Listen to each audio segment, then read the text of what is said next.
Students, कैसे हैं आप लोग। उम्मीद करती हूँ आप लोग ठीक होंगे। आज हम जो है वो ऑस्कर वाइल्ड का एक फेमस प्ले है the importance of being Earnest, उसके बारे में पढ़ेंगे। ऑस्कर वाइल्ड का ये जो importance of being Earnest play है ये बहुत ज़्यादा एक माना जाता है हिस्टोरिकल प्ले, क्योंकि इसमें जो ऑस्कर वाइल्ड है उन्होंने विक्टोरियन सोसाइटी जो है उस पर मुख्तलिफ करेक्टर्स को यूज़ करते हुए स्टाइल किया है।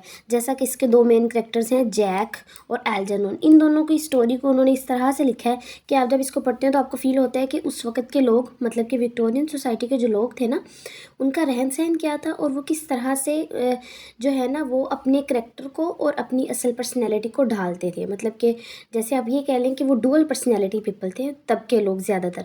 नेक्स्ट हम स्टोरी पढ़ेंगे तो हमें इसकी जो है ना वो बहुत अच्छे से समझ आ जाएगी।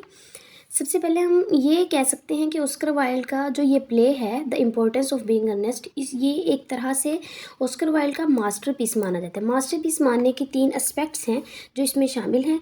एक तो ये है कि इन्होंने जो विट यूज़ किया वो बहुत ज़्यादा ब्रिलियंट यूज़ किए। इन्होंने जो वर्ड्स यूज़ किए हैं, जो डायलॉग्स यूज़ किए हैं वो बहुत ज़्यादा क्लेवर यूज़ किए हैं एज वेल एज स्टायरिकल। सेकंड है सोशल कमेंट्री। सोशल कमेंट्री से मुराद यही है कि उन्होंने सोशली जो है ना इस सोसाइटी को बयान किया है। और मेन जो इसमें चीज़ उन्होंने यूज़ की है ना वो है हिपोक्रेसी, कि किस तरह से लोग जो है वो डुअल पर्सनैलिटी रखते हैं और किस तरह से अपने आइडेंटिटी को छुपाते हैं या फिर ऐसी आइडेंटिटी को शो करवाते हैं लोगों के सामने जो उनको ज़्यादा पसंद होती है। थर्ड एस्पेक्ट इसका है इंड्योरिंग लेगेसी। ये किस तरह से है, आप कह सकते हैं कि अब देखें ये स्टोरी तकरीबन 1 सेंचुरी पहले लिखी गई, लेकिन ये स्टोरी अभी तक हमारे लिए इंटरटेनिंग है, यहाँ तक कि हमारे कोर्स में शामिल है। तो इसका मतलब ये है कि ये उस वक़्त भी लोगों के साथ रिलेट करती थी, विक्टोरियन सोसाइटी के लोगों के साथ, और अब भी ये हमारे साथ रिलेट करती है। ओके, सबसे पहले अब जो है ना हम इसकी थोड़ी सी शॉर्ट समरी पढ़ लेते हैं इस प्ले की, ताकि हमें जो है ना वो स्टोरी की समझ आ जाए। उसके बाद फिर हम इसके थीम्स वगैरह को डिस्कस करेंगे, ठीक है। The importance of being Earnest by Oscar Wilde is a funny play that makes fun of Victorian societies rules and focuses on the appearances. मतलब कि वही बात कि इसमें ऑस्कर वाइल्ड ने जो विक्टोरियन सोसाइटी है उसको फ़नी वे में बयान किया है, लेकिन फ़नी वे में स्टाइल किया है। सिर्फ यही नहीं है कि हमारे लिए एक फ़नी स्टोरी नहीं है, बल्कि एक स्टाइरिकल स्टोरी है। इसमें उन्होंने 2 कैरेक्टर्स यूज़ किए हैं जो मैंने आपको पहले बताया, जैक वर्दिंग और एल्जरनॉन मोनक्लिफ, जो कि अपनी जो आइडेंटिटी है उनको चेंज कर लेते हैं। आइडेंटिटी को चेंज करने का मतलब ये है कि ये अपना नेम चेंज कर लेते हैं।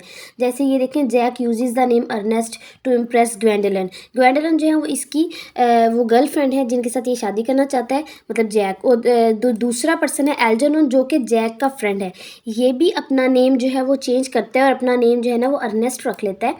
और जो चीज़ें हैं वो थोड़ा आगे जाते तक थोड़ी सी फ़नी भी हो जाती हैं, स्टोरी में हमें कुछ फ़नी एस्पेक्ट्स भी मिलते हैं, लेकिन लास्ट पे आके सारा कुछ जो है ना ये एक तरह से हल हो जाता है। मतलब कि जो जैक और एल्जरनॉन है उनकी जो गर्लफ्रेंड्स हैं सिसिली और ग्वेंडोलिन, ठीक है, उन दोनों को अर्नेस्ट नाम बहुत पसंद होता है असल में, जिसकी वजह से ये दोनों जो हैं ये अपना नाम अर्नेस्ट रख लेते हैं। लेकिन कुछ अर्से बाद इन दोनों की जो गर्लफ्रेंड्स हैं उनको पता चल जाता है कि उन्होंने अपना नेम चेंज किया हुआ है, तो वो बाद में उनको माफ़ कर देती हैं और फिर इनकी हंसी खुशी शादी हो जाती है और ये रहने लग जाते हैं, ठीक है। The play is full of humor, clever dialogues and makes fun of society's obsession with rules and appearances। उस वक़्त में अर्नेस्ट नाम जो था वो इसलिए फेमस था क्योंकि अर्नेस्ट का मतलब था कोई ऐसा इंसान जो बहुत ज़्यादा सीरियस और बहुत ज़्यादा सिंसियर हो। इसलिए उस वक़्त में जो लेडीज़ थी वो इस चीज़ को उनके लिए मैटर करता था कि वो जिससे शादी करें उसका नेम फॉर एग्जांपल अर्नेस्ट हो। इसलिए इन्होंने भी अपना नाम जो है ना वो अर्नेस्ट रख लिया था। अर्नेस्ट नाम से इनको बहुत ज़्यादा ऑब्सेशन थी, यू कैन से। नेक्स्ट अब हम इसके थीम्स पढ़ लेते हैं। इसके जो मेन थीम्स है वो डिसेप्शन और आइडेंटिटी ही हैं। अब हम देख लेते हैं कि किस तरह से जैक और एल्जरनॉन इसमें थे। Jack a country gentleman adopts the name Earnest to escape his dual life, ठीक है। अब इसमें यह है कि ये जैक जो है ये ग्वेंडोलिन को लाइक करता होता है और ये अपना नेम चेंज करके अर्नेस्ट रख लेता है। और दूसरी तरफ जो एल्जरनॉन है वो सिसिली को पसंद करता है और वो अपना नेम चेंज कर लेता है। आपको ये मैं बता दूं कि जो सिसिली है वो एल्जरनॉन की गर्लफ्रेंड है और जो जैक है वो सिसिली का गार्डियन है, मतलब उसका पेरेंट नहीं है, फादर नहीं है उसका। उसके सिसिली के अपने पेरेंट्स नहीं होते और उसको जो केयर टेकर है वो जैक है उसका। नेक्स्ट अब हम देख लेते हैं कि इसका नाम द इम्पोर्टेंस ऑफ बीइंग अर्नेस्टनेस कैसे रखा है। जैसे मैंने आपको पहले स्टोरी बताई है कि जो इसमें जो स्टोरी है उसमें हम ये देखते हैं कि जो जैक है और एल्जरनॉन है मतलब वो अपने नेम चेंज करते हैं और चेंज करके क्या रखते हैं, अर्नेस्ट रखते हैं। अर्नेस्ट नाम का मतलब होता है कोई ऐसा इंसान जो सीरियस हो और सिंसियर हो, ठीक है। लेकिन आप देखें टाइटल है the importance of being earnest. अब वर्ड आप इम्पोर्टेंस पे देखें, ध्यान दें, the importance of being earnest का मतलब तो हुआ ना कि अर्नेस्ट होने की इम्पोर्टेंस। लेकिन जब हम स्टोरी पढ़ते हैं तो हम उसमें देखते हैं कि इसके ऑपोजिट स्टोरी है। मतलब कि स्टोरी में जो दो मेन कैरेक्टर्स हैं वो अर्नेस्ट नहीं हैं, मतलब कि वो सीरियस नहीं है, बल्कि वो अपनी जो नेम है, अपनी आइडेंटिटी है, उसको उल्टा चेंज कर रहे हैं। अर्नेस्टनेस किस तरह से, the play ironically suggest that being earnest is not necessarily a virtue but rather a social construct. यहाँ पे हमें ये शो करवा रहा है कि वो जो दो मेन कैरेक्टर्स हैं वो असल में अर्नेस्ट नहीं थे, मतलब वो असल में ऐसे नहीं थे, क्योंकि उन्होंने तो अपना नाम चेंज किया, जिसका मतलब हुआ कि उन्होंने धोखा दिया बाकी लोगों को। लेकिन वो कह रहा है कि उन्होंने नाम किस लिए चेंज किए, किसी पर्सनल रीज़न की वजह से चेंज किए, ना कि इसलिए चेंज किए कि वो कोई विर्चू है या कोई रिलीजियसली उसका कोई अच्छा एस्पेक्ट है, ऐसी बात नहीं है, बल्कि उन्होंने सोसाइटी को मद्देनज़र रखते हुए नेम को चेंज किया। डिसेप्शन इस तरह से, the title also alludes to the characters deception and their use to fake identities. अब ये क्या, वो यही बात कर रहे हैं यहाँ पे भी कि उन्होंने अपनी आइडेंटिटीज़ को फेक किया, जिसका मतलब सेम यही हो गया ना कि वो धोखा दे रहे थे अपने आसपास के लोगों को, जिनको उन्होंने अपना नाम अर्नेस्ट बताया था, और अपनी जो उनकी गर्लफ्रेंड्स थी उनको भी उन्होंने अपना नाम अर्नेस्ट बताया था, जिसका मतलब यही है कि वो धोखा दे रहे थे। उम्मीद है आपको यहाँ तक समझ आ गई होगी। अब हम ये देख लेते हैं एक कि किस तरह से विक्टोरियन सोसाइटी को स्टाइल किया, मतलब किन वेज़ में। फॉर एग्जाम्पल ना, ज़्यादातर जो है ना इसमें उन्होंने अपर क्लास को जो है ना वो स्टाइल किया है। इसमें 3 चीज़ें आ जाती हैं, मैरिज, क्लास और जेंडर रोल्स। मैरिज किस तरह से किया, love and marriage are presented as social transactions rather than expression of genuine affection. अब देखिए वो इसमें ये शो करवा रहा है कि जो एल्जरनॉन और जैक हैं वो असल में हो सकता है बहुत ज़्यादा सिंसियर होते अपनी लाइफ को लेके, अपनी जो मैरिड लाइफ होनी थी उसको लेके, लेकिन ऐसा नहीं है, बल्कि जो लव है या मैरिज, अब देखिए जो ग्वेंडोलिन है वो और जो सिसिली है वो एल्जरनॉन और जैक को लव ही इसीलिए करती हैं क्योंकि उनका नाम अर्नेस्ट होता है। देखिए ना, अब वो उनकी पर्सनैलिटी पे नहीं जा रही, बल्कि उनकी सूरत को देख रही हैं, आप कह सकते हैं, बल्कि उनकी सीरत को नहीं देख रही। सूरत से मुराद यही होगा कि उनका नेम क्या है। अब देखिए वो बिल्कुल नेम को देख रही हैं, कोई जेन्युइन अफेक्शन नहीं शो करवा रही, कोई ऐसे फेस एक्सप्रेशन नहीं शो करवा रही, बल्कि वो उनके साथ अटैच ही इसलिए क्योंकि उनका नेम अर्नेस्ट है। उसके बाद है क्लास। इसमें है the play highlights the importance of social status and the rigid class system of the Victorian era. अब उस वक्त में ये रिजिड सिस्टम किस तरह से, रिजिड सिस्टम इस तरह से है कि उस वक्त के जो लोग थे उनको लगता था कि जो अर्नेस्ट नाम है वो एक ऐसा इंसान होगा, जैसे लोगों ने अपने दिमाग में एक चीज़ बनाई हुई थी कि अर्नेस्ट वो है जो बहुत ज़्यादा अमीर होगा, जो बहुत ज़्यादा सीरियस, बहुत ज़्यादा ऑनेस्ट होगा। हालांकि ऐसा नहीं था। मतलब कि एक चीज़ के बारे में जब आप बहुत ज़्यादा सोचने लग जाते हैं और उसका एक इमेजरी और फजूल, आप कह सकते हैं कि फजूल स्केच बना लेते हैं, वो रिजिडिटी की तरफ हमें लेके जाता है, जो कि एंड पे फिर हमें नेगेटिव रिजल्ट देता है। थर्ड है जेंडर रोल्स। जेंडर रोल इस तरह से है कि जैसे वुमेन की जो एक्सपेक्टेशंस थी वो बहुत ज़्यादा थी। जैसे आप फॉर एग्जांपल जैसे मैंने आपको मैरिज में बताया है कि उसमें जैसे ग्वेंडोलिन और जो सिसिली हैं वो जेन्युइन अफेक्शन नहीं रखती उनके साथ, मतलब एल्जरनॉन और जैक के साथ, बल्कि वो सिर्फ एज अ सोसाइटी देख रही हैं कि सोसाइटी में अर्नेस्ट नाम को अच्छा माना जाता है, तो वो इसलिए चाहती हैं कि हमारी शादी भी अर्नेस्ट नाम के लड़के से हो। हालांकि ये चीज़ नहीं होनी चाहिए, बल्कि औरतों की एक्सपेक्टेशंस या फिर मर्दों की एक्सपेक्टेशंस या आम सोसाइटी की जो एक्सपेक्टेशन है वो इस तरीके से होनी चाहिए जो एक इंसान की रियल जो पर्सनैलिटी है उसको क्लेम करे, ना कि ये कि जो इधर उधर की चीज़ें हैं या जो ज़ाहरी चीज़ें हैं उनको क्लेम करें। नेक्स्ट है मेमोरेबल कैरेक्टर्स एंड डायलॉग्स। अब डायलॉग्स मेन कैरेक्टर इसमें 2 हैं, एल्जरनॉन और जैक, बाकी ग्वेंडोलिन और फेयरफैक्स जो है ये माइनर कैरेक्टर्स हैं। Algernon is a charming and witty bachelor who embodies the superficiality of Victorian society. Algernon जो एक चार्मिंग कैरेक्टर है, और लेकिन यह कैंट पे यही शो करवाया गया है कि वो चार्मिंग है, सब कुछ है, पॉजिटिविटी शो करवाई गई है, लेकिन ये भी शो करवाया गया है कि उसने एक तरह से धोखा दिया था। जैक भी जो है ये भी उसका फ्रेंड है एल्जरनॉन का, और ये भी है कि ये अपनी जो मैरिड लाइफ उसको बेहतर बनाना चाहता है। बेहतर किस तरह से बनाना चाहता है, मतलब जिसके साथ वो शादी करना चाहता है, मतलब कि उसके साथ ही करना चाहता है। और लेकिन बात यह है कि इसमें भी सेम इसकी अपने जो फ्रेंड है एल्जरनॉन उसके वाली ही पर्सनैलिटी एक तरह से शो करवाई गई है कि वो है तो बहुत जेंटलमैन शो करवाया गया।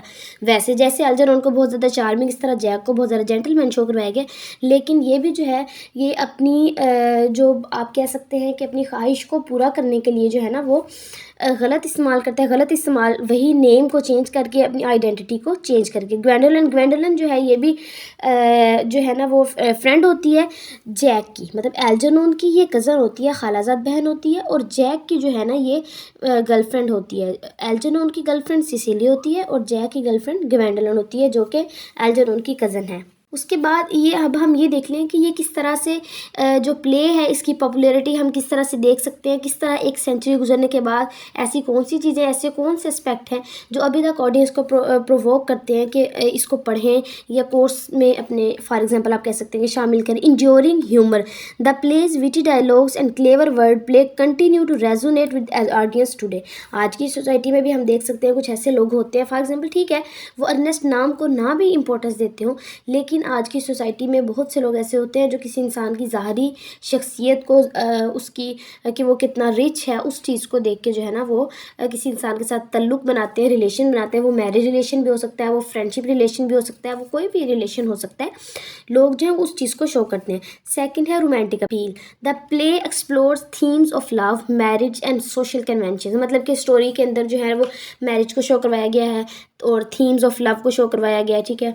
उसके बाद है social commentary, the play style of Victorian society still relevant. वो कह रहा है कि आज के दौर में भी जो इस स्टोरी में जो बयान की गया, जो ये स्टोरी लाइन है वो आज के दौर में भी जो है ना वो रेलिवेंट करती है हमारी सोसाइटी के साथ। विक्टोरियन सोसाइटी में जो कुछ चीज़ें थी वो ऐसी हैं जो आज हमारी सोसाइटी में भी हैं। ये 3 एस्पेक्ट्स जो कि ये शो करवाते हैं कि किस तरह आज की जो सोसाइटी है और विक्टोरियन सोसाइटी आपस में कनेक्ट किस तरह से होते हैं।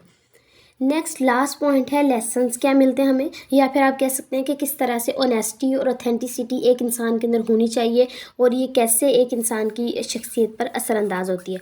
इसमें 3 मेन पॉइंट्स हैं, डिसेप्शन, ठीक है, और ट्रू लव और सेल्फ डिस्कवरी। डिसेप्शन क्या है, the characters attempt to deceive others ultimately lead to complications and misunderstandings. Misunderstanding किस तरह से कि पहले उन्होंने जैसे एल्जरनोन और जैक ने फॉर एग्जांपल अपनी आइडेंटिटी को चेंज किया, लेकिन कुछ अरसे के बाद जब उनको पता चला उनकी गर्लफ्रेंड्स को, तो वो बहुत ज़्यादा गुस्सा हुई। उनको लगा कि ये तो बहुत धोखेबाज इंसान है। जो इंसान अपनी आइडेंटिटी को छुपा सकता है वो फिर अपने किसी भी गलत काम को, अपने किसी भी झूठ को छुपा सकता है। लेकिन फिर यह है कि आहिस्ता आहिस्ता जब उनको पता चला कि इनका कोई और पर्पज़ नहीं था तो फिर वो लोगों ने उनको माफ़ कर दिया था। सेकेंड है सेल्फ डिस्कवरी। सेल्फ डिस्कवरी इस तरह से वो कहते हैं कि राइटर का ये कहना है कि हमें इस चीज़ पे फोकस नहीं करना चाहिए कि लोग क्या चाह रहे हैं, और ना ही इस चीज़ पे फोकस करना चाहिए कि हम किसी इंसान के साथ अगर रिलेशन बना रहे हैं तो उसमें मुख्तलिफ़ चीज़ों को ज़रूर देखना चाहिए, लेकिन यह है कि अपनी आइडेंटिटी को छुपा के, अपने असल को छुपा के हम कभी भी सही वाला कामयाब नहीं हो सकते। Through their adventures the characters learn about themselves and the importance of being true to their own values, ठीक है। थर्ड है the true love, the play suggest that true love is based on honesty and understanding, not on superficial appearances. And भी हमें lesson यही मिलता है कि जो लव है, मतलब कि जो किसी इंसान के साथ आपका कोई भी रिलेशन है वो बेस होना चाहिए ऑनेस्टी पे और अंडरस्टैंडिंग पे, ना कि सुपरफिशियल अपीयरेंसेस पे। ये नहीं होना चाहिए कि आप एक दूसरे के साथ किस तरह से रह रहे हैं, किस तरह से नहीं रह रहे, बल्कि ये होना चाहिए ट्रू लव या कोई भी रिलेशन ऐसा होना चाहिए जिसमें आप दूसरे इंसान की और अपनी ऑनेस्टी को बरकरार रखें, ठीक है। उम्मीद करती हूँ कि आपको ये the importance of being honest जो है इसकी समझ आ गई होगी। अगर आपको इसमें से किसी पॉइंट की समझ नहीं आई तो आप मुझे बता सकते हैं, मैं आपका वो पॉइंट क्लियर कर दूँगी।